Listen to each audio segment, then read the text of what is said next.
Whoops.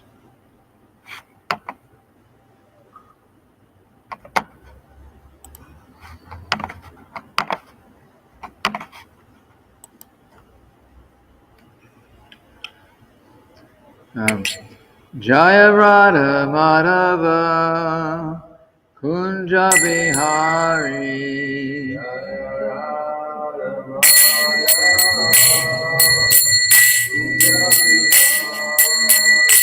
Jaya Radha Madhava Kunja Bihari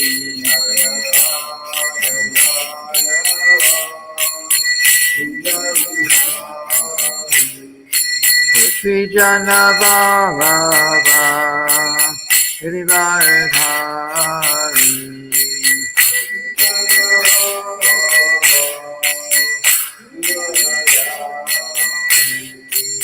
Srijana Baba Hirivardhari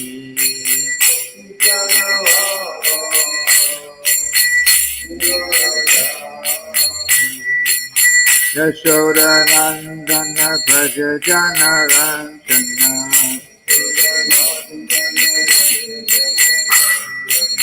Yashoda Nandana Prajajana Ranjana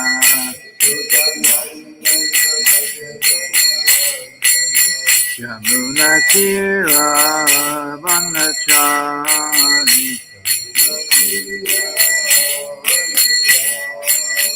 Yamuna Tira Vanachari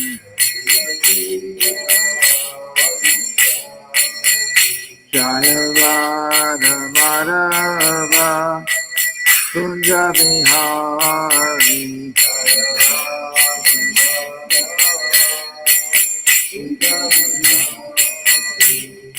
Gopi Jana Vallabha Hirivardhari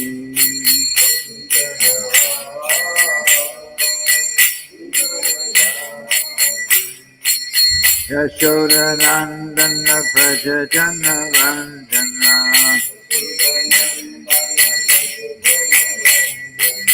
Yamuna Tira Vanachari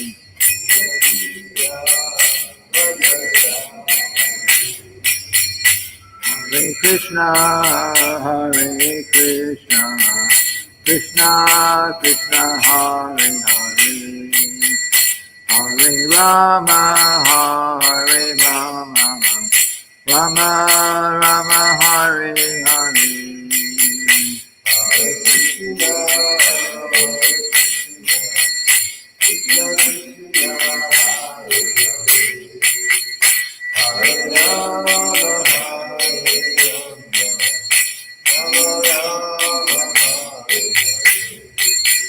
Hare Krishna, Hare Krishna, Krishna Krishna, Hare Hare, Hare Rama, Hare Rama, Rama Rama, Hare Hare.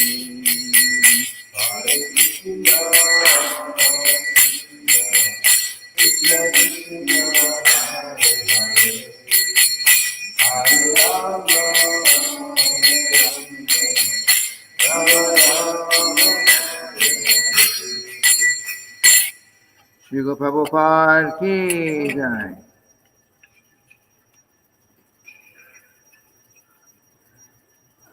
So, we are, before we get into Srimad-bhagavatam, we are continuing with a little bit of Sri Ishopanishad until we memorize the verse, and then we'll go forward.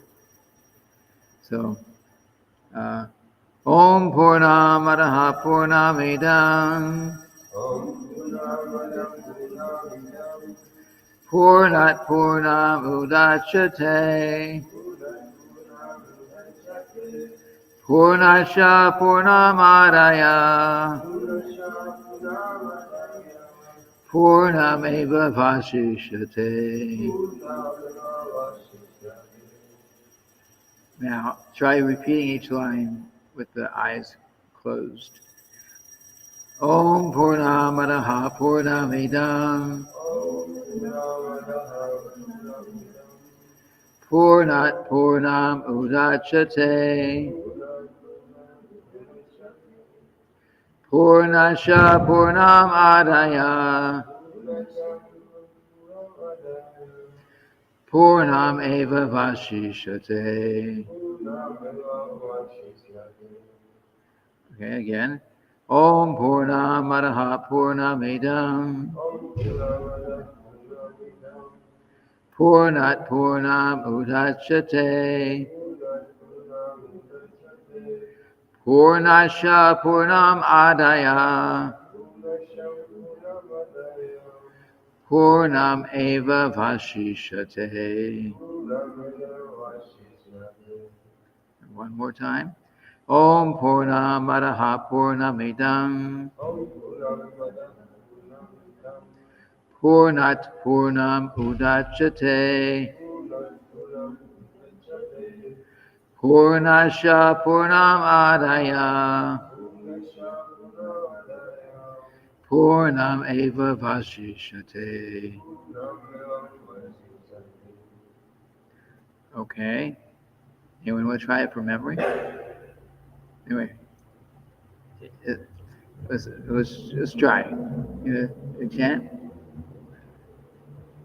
If you can't do it from memory, just chant it.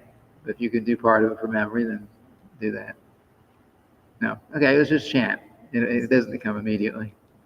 Om Purnamadaha Purnamidam Purnat Purnam Udachate Purnasya Purnam Adaya Purnam Eva Vavashishate. Purnam Eva Vashishate. Om Purnamada Purnamidam Om Purnamada Purnamidam Purnam Udachyate Purnat Purnam Udachate Purnasya Purnam Adaya Purnasya Purnam Adaya Purnam Eva Vashishyate. Purnam Eva Vashishate. And let's go to the translation. The personality of Godhead is perfect and complete. And because he is completely perfect, all emanations from him, such as this phenomenal world, are perfectly equipped as complete wholes. Whatever is produced of the complete whole is also complete in itself. Because he is the complete whole, even though so many complete units emanate from him, he remains the complete balance. Those complete units that emanate from him, and includes us as the Jiva souls. Yes. Yes, of course. Because so many complete units. So we're also complete in this sense. So we come from him. But even though we all come from him, he's the complete balance. I mean, it's 1 plus spiritual mathematics. 1 plus 1 equals 1. 1 minus 1 equals 1. You go to the spiritual world, we have to learn math in a different way. It doesn't work in the material world, but it's true. Because anything that Krishna is full, he's complete, he is everything. Everything is him or him personally or his energy. So Krishna's complete. So if you take something away from Krishna, you can't really take it away from him because he's complete. It's still his energy. When you take something from us, then we're less. But if you take something away from him, he's still complete. And if you add something to him, all you can add is something is himself or his energy. So we're adding, so 1 plus 1 equals 1, and 1 minus 1 equals 1. He's still 1. He's still the complete whole 1, the big number 1. So that's what it means. Okay, so we don't want to spend too much time on Sri Upanishads because we need to go on to Srimad-bhagavatam. But every day, and it should, the verse should start sticking a little bit. And we don't have, and you can think about it, meditate on it during the day also. How did you choose the rhythm for the verse? Where did you hear it? Oh, I don't know. We've been chanting like that ever since the beginning. I don't. I should. Because the one that I heard, it has different. Oh, really? Okay. Well, since I joined the movement, that's the way I've been chanting it. If there's some other rhythm, then I guess that's okay too. So, on to Srimad-bhagavatam. It was a sung. How was it? How was it? How was what you heard? Yes, they just recite the whole Sri Upanishad. Okay, but so There is on the screen there is a Sanskrit text and then English Sanskrit version and then translation. Okay. Well, anyway, there's different ways of chanting them. There was one. Who was it? Was it Raghunath Das or Raghunath Bhatta? One of the 6 Goswamis. He could chant all the verses of the Srimad-bhagavatam in several different tunes. It was mentioned. Yeah, I believe it's very much possible. Yeah, so I try to do it the way we were hearing it from Srila Prabhupada, but I'm sure there are other different melodies that it could be chanted in. Anyway, let's go on to Srimad-bhagavatam. We have only like half hour. Srimad-bhagavatam, 8th canto, 5th chapter, text 28. Ajasya chakrang tvajayir yamanam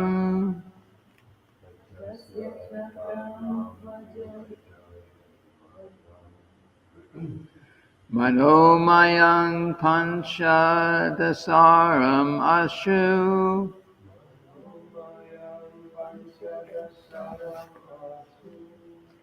trinavi viduch chalam ashta nemi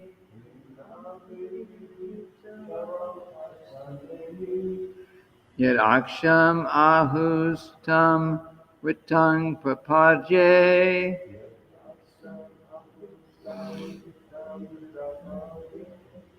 ajasya chakrang twajayir yamanam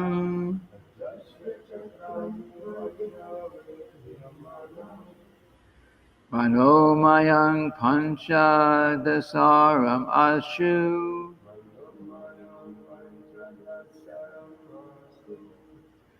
trinavi viduch chalam ashta nemi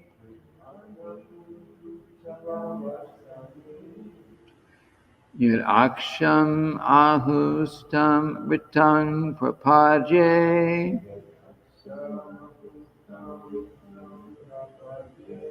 ajasya chakrang twajayir ajasya chakrang twajayir yamanam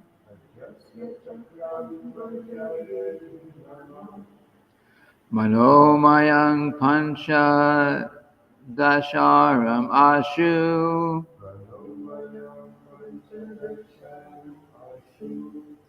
Trinavi Viduchalam Ashtanemi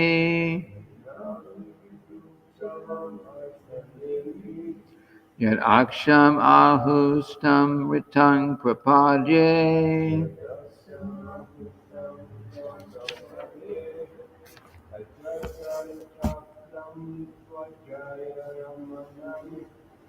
Rashta Chakran Tvajayarya Manam Madhomayan Pancha Dasharam Ashu Trinavi Viduchalam Ashtanemi Yad Aksham Ahustam Ritam Prapadye Ajasya Chakram Tvajayir Yamanam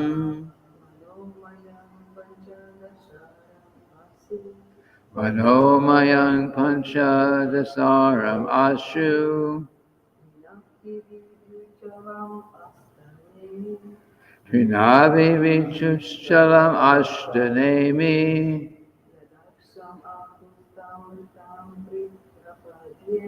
Yad Aksham Ahustam Ritang Prapadye. When it's S with the dot below, it's spelled as just S. SH. Ashta. Ashta. S with the dot below. Yeah. S with a dot below and an S with a dash above. There's a little bit difference, which I don't know if I can distinguish. One is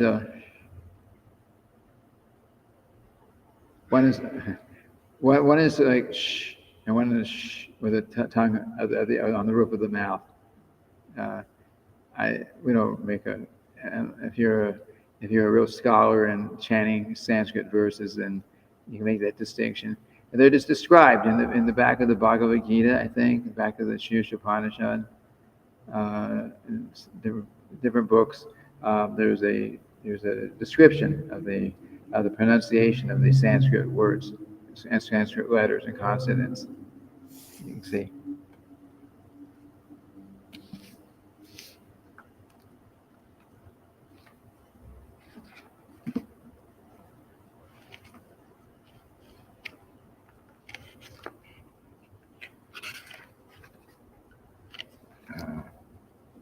Somewhere.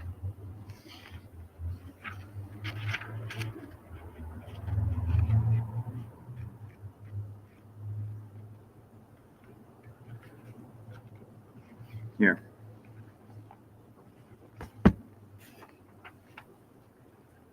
Page 732 in this book. There's a few pages. Okay, going on. Word for word synonyms.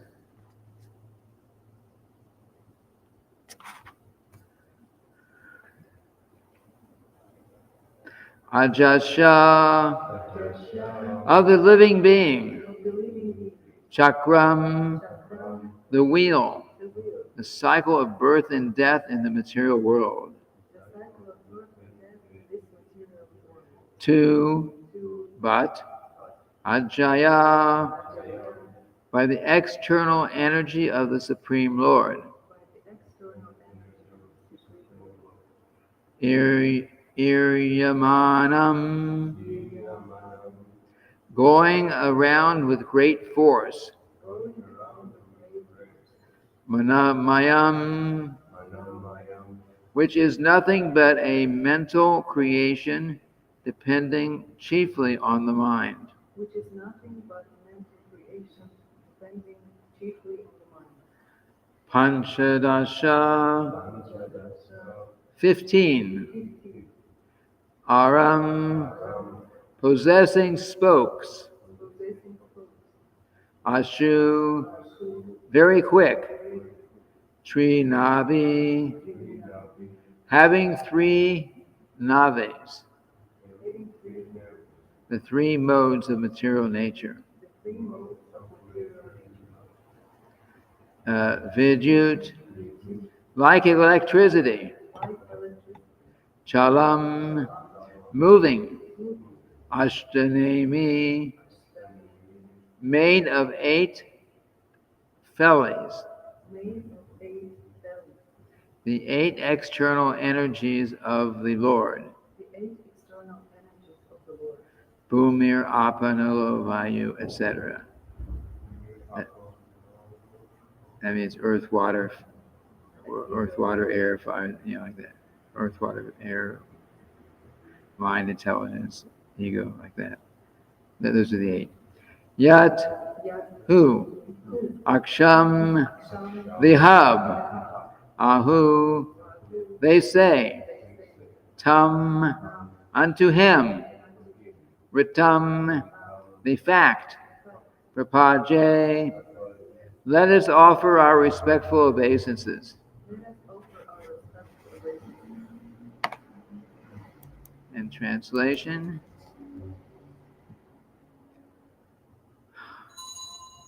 in the cycle of material activities, the material body resembles the wheel of a mental chariot. The 10 senses, 5 for working and 5 for gathering knowledge, and the 5 life airs within the body form the 15 spokes of the chariot's wheel. The 3 modes of nature, goodness, passion, and ignorance, are its center of activities, and the 8 ingredients of nature, earth, water, fire, air, sky, mind, intelligence, and false ego, comprise the rim of the wheel. The external material energy moves this wheel like electric energy. Thus, the wheel revolves very quickly around its hub or central support, the Supreme Personality of Godhead, who is the Supersoul and the ultimate truth. We offer our respectful obeisances unto him. This is all their prayer. So, repeat after me. In the cycle of material activities, the material body resembles the wheel of a mental chariot. The 10 senses, 5 for working and 5 for gathering knowledge, and the 5 life airs within the body form the 15 spokes of the chariot's wheel. The 3 modes of nature, goodness, passion, and ignorance, are its center of activities. And the 8 ingredients of nature, earth, water, fire, air, sky, mind, intelligence, and false ego,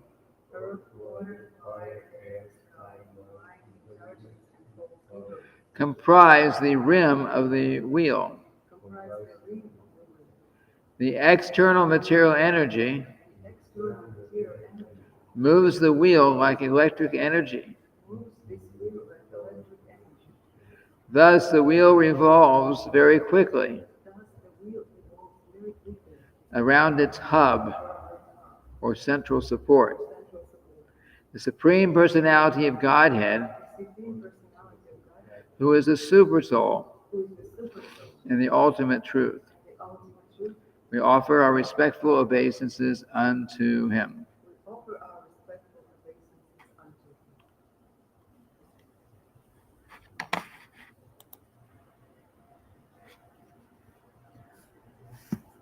I turn it to this screen because I get to see if anyone actually comes in with any questions while we're talking.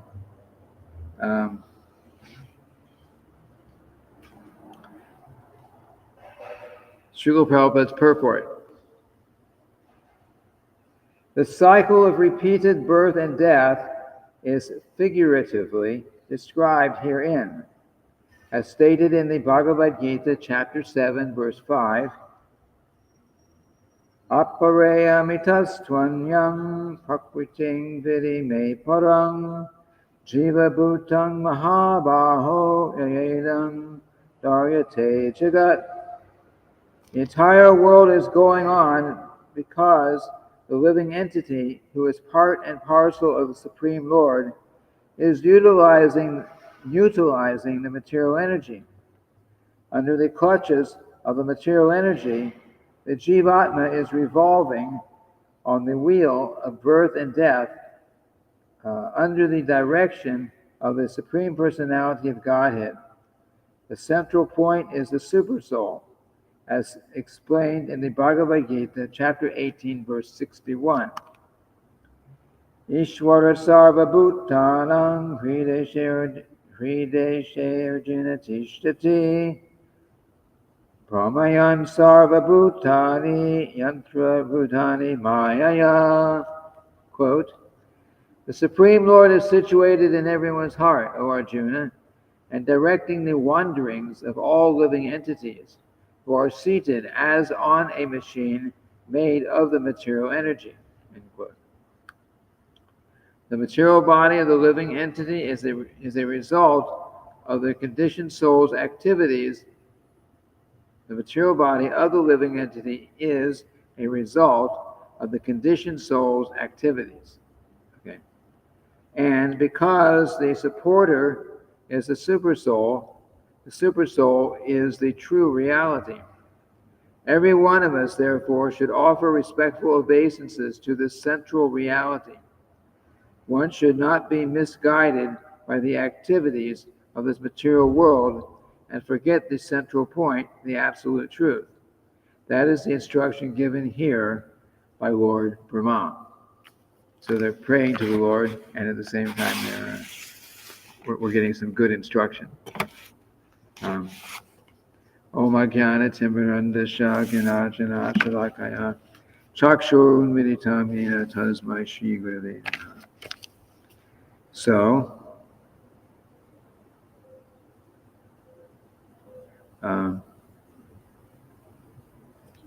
So we're considered to be our entanglement in the material world of birth and death is being compared here to a wheel. It's going around the cycle of birth and death, right? And we are here, and we will remain here as long as we don't get frustrated with the material nature and want to get out. As long as Krishna is although he's anxious for us to come back to the spiritual world, he's also patient. He's been waiting for a very long time for us to return, and he wants us to return. But we have to return under his conditions and by our free will. Of course, Krishna could very easily pluck all the living entities out of the material world and say, here, back into the spiritual world, right? But it's just like if we were to, if we were taken from one place and we were put in another situation in this world that we weren't ready for, we didn't want it, but we were just put there. We would not be satisfied. We want to get out of there, right? Say if we're forcibly taken out of one country that we're living, that we like, and we're forcibly put into another place that is very foreign to us. And okay, I put you there now, and you live your life, but we may feel very uncomfortable there, and we won't want to be there. We won't want to stay there. So in the spiritual world, everyone who's in the spiritual world loves Krishna. They all love Krishna. You can't get in there without loving Krishna.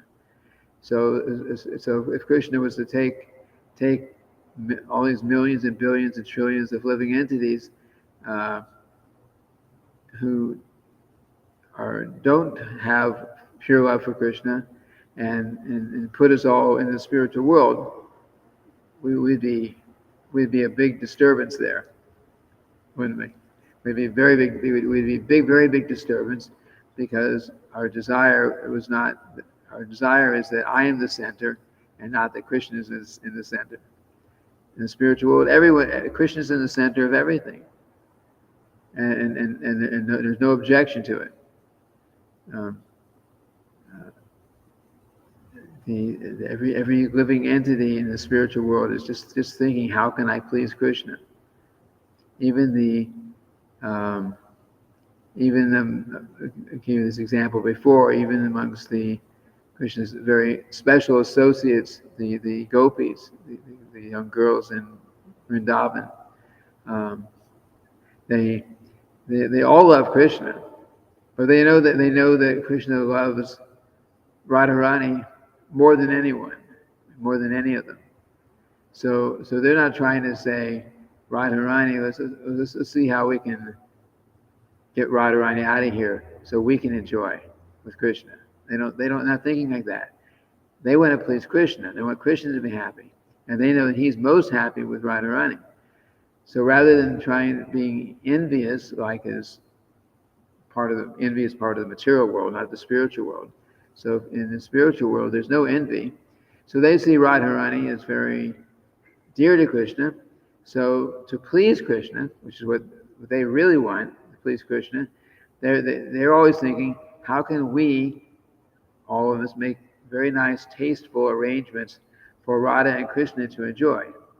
And then Krishna is happy, Radharani is happy, and they're all happy because they're assisting in doing something which is pleasing to Krishna. That's spiritual world. The mood is, in the spiritual world, the mood is cooperation towards the purpose of pleasing Krishna. Here cooperation is sometimes a challenge. You think, why do I have to cooperate with that person? But in the spiritual world, the goal is the same. Everyone wants Krishna to be happy, and they're not trying. No one's trying to be happy themselves. They want to please Krishna, and the best way to please Krishna is to, in the case of the gopis, is how to please, assist Radharani in pleasing Krishna, and then they're all very happy doing that. And then the same thing with the other devotees who are there. But anyway, that's the spiritual world. So we have free will, and Krishna, if he takes away our free will and just puts it somewhere, then there's no question of any kind of loving exchange. You can't have any loving exchange in the spiritual world if we don't have any free will. We have to have free will and use that free will and decide on our own, I want to please Krishna. So, and as long as we don't want that, then we have to remain in this material entanglement where we are now, and suffer the problems of life, birth, death, disease, old age, and so on.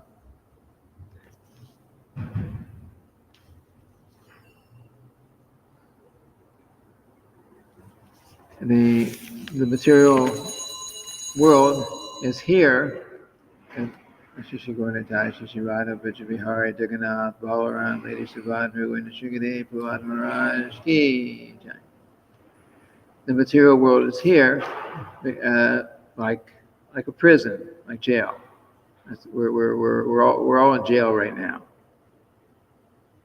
Yeah, we're actually all in jail, and we're being forced to suffer to some degree with the cycle of birth, death, disease, old age, and a lot of times situations that we're not happy with. Why? Because we had chosen sometime in the past to be separate from Krishna and try to enjoy separately from him. So we are therefore we're stuck here in this material world. until we desire to get out and go back to serve Krishna in the spiritual world. And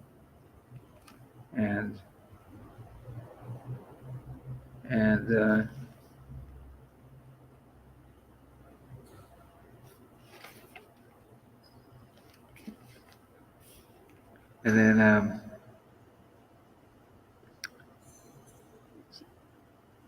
the Sripad explaining that these 5 working senses and the 5 knowledge acquiring senses. So the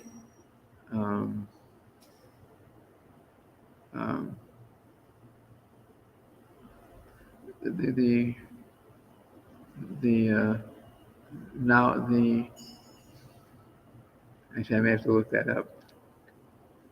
The knowledge acquiring senses, of course, are the eyes. We can see, the sense of touch, the taste, ability to hear, smell. Yeah, tasting, smelling, feeling, hearing, and what am I missing? Seeing, touching, feeling. No, touching is the same. See, well, I'll look up the verse. It's described in Bhagavad Gita. But anyway, we have these different kinds of senses to try to enjoy this material world, and that those same senses, we engage. Those of us who are here practicing Krishna consciousness, we use those same senses instead of using them for trying to enjoy the material world. We also use them to use in Krishna's service. So, just like we hear, we can listen to cinema music or the latest rock bands or whatever we like the material things we like to hear, or we can hear Srimad-bhagavatam or Upanishad or songs glorifying Krishna. These songs of the bhajan tapes of Srila Prabhupada, especially chanting these wonderful songs. There are, we can use our sense of hearing for that. We can, with our sense of taste, we can. There's so many things in the material energy that we can taste, but if we want to become Krishna conscious, then we taste only those things which are offered, that are offerable and are offered to Krishna, like that. So sadhana bhakti basically means that we are using our senses, but we're using them in Krishna's service as a practice to become Krishna conscious. This is our this is what sadhana bhakti is all about. We want to. Srila Prabhupada says he says, we have a desire to eat very nice, palatable foods. Okay, that's okay. So cook very nice, palatable foods for Krishna, and then offer to Krishna, and then we can enjoy. The mood should not be I'm cooking for. Okay, the mood should be I'm cooking for Krishna's pleasure, but after we offer it, then of course we also partake of that. So this is, but because we're taking the time to cook what Krishna will eat, or we can offer to Krishna, and then we offer it, and then we take the prasadam, the food that's been offered to Krishna, then that's part of our bhakti, our sadhana bhakti. Sadhana bhakti means we don't have love of Krishna, but we are practicing the same activities that we would be doing if we had pure love for Krishna. Right? We may not be able to cook for Krishna with 100% pure desire, thinking this is for Krishna's pleasure without any thought of me enjoying. It may be difficult to do that, but the practice is to try to do that. So when cooking for Krishna, of course, we're cooking and we're not, you're cooking some dal for Krishna and, what if this has enough salt? You can't take a spoon and sip it, and try it out like that. You can't do that because we are cooking for Krishna. So in cooking for Krishna, there's no tasting while we cook.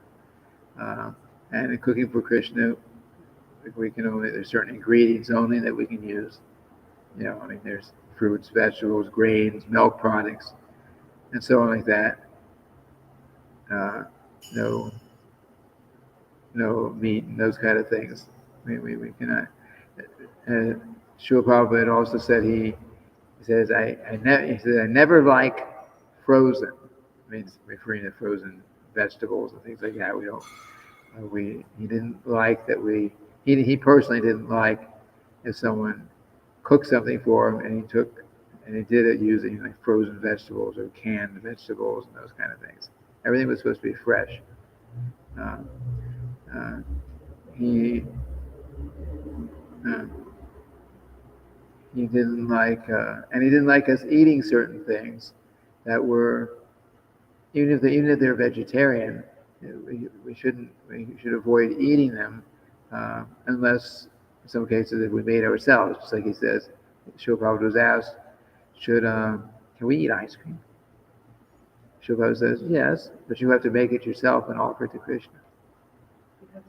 Make it yourself. You have to make it and offer it to Krishna. We shouldn't go to the store and buy something that someone else has made. The idea is that because Srila Prabhupada says if you eat foods that are cooked by a materialistic person, your mind will become wicked. The word is actually wicked, which is the same thing. Contaminated, or will become infected by it, because the consciousness of the person who cooks something, even if 99% of it is being done by machines as it is done today, still there's some person with some materialistic mentality that built and is running those machines. The purpose of it is probably a materialistic consciousness. So, as far as possible, we get ingredients that are as simple and as pure as possible, and we shouldn't go and buy pre-made things if we don't have to. We try for cooking for Krishna, and even if we're cooking at home, we should get the simple ingredients. I know it's tempting sometimes. Oh, it's so easy to just go and open a can of something, right? Heat it up. Canned foods means that it's already cooked. That's why it's easy. It's already pre-cooked usually, and then you're just warming it up. Okay. But as far as what's good for spiritual life, eating foods that are cooked by a non-devotee and will cause the mind to become contaminated. I remember once somebody asked me,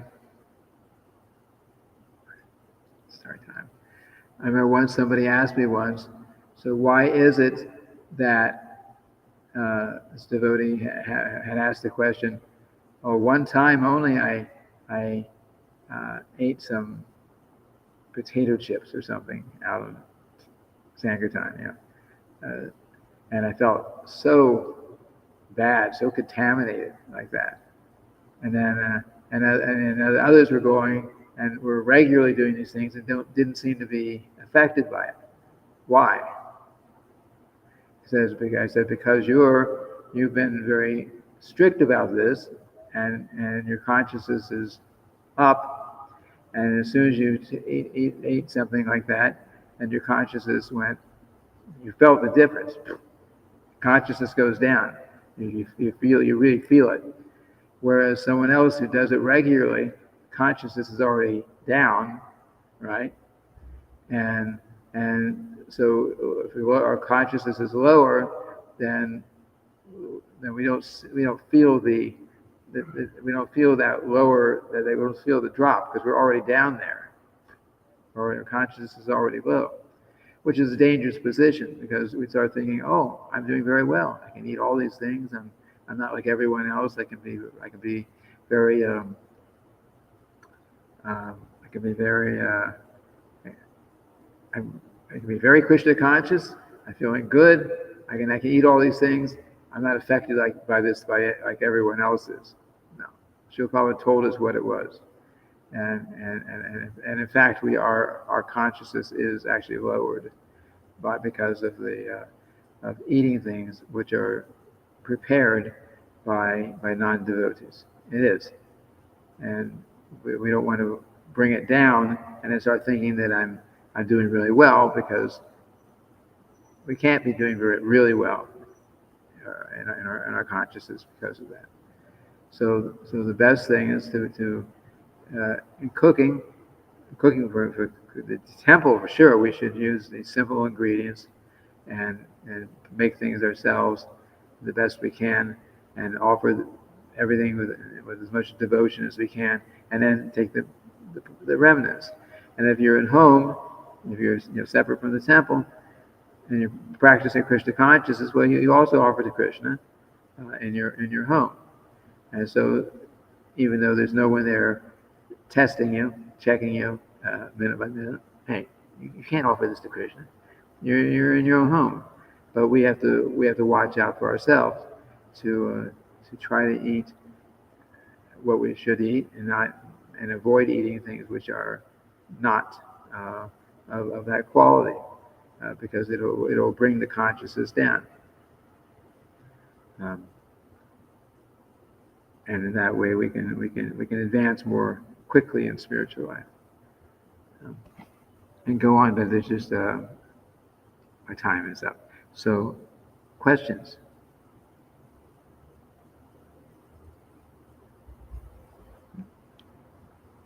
Nothing? Okay. Okay, so then we'll end here for today. Tomorrow is Friday, so we'll be reading Srila Prabhupada's Nectar book. Srila Prabhupada ki jai.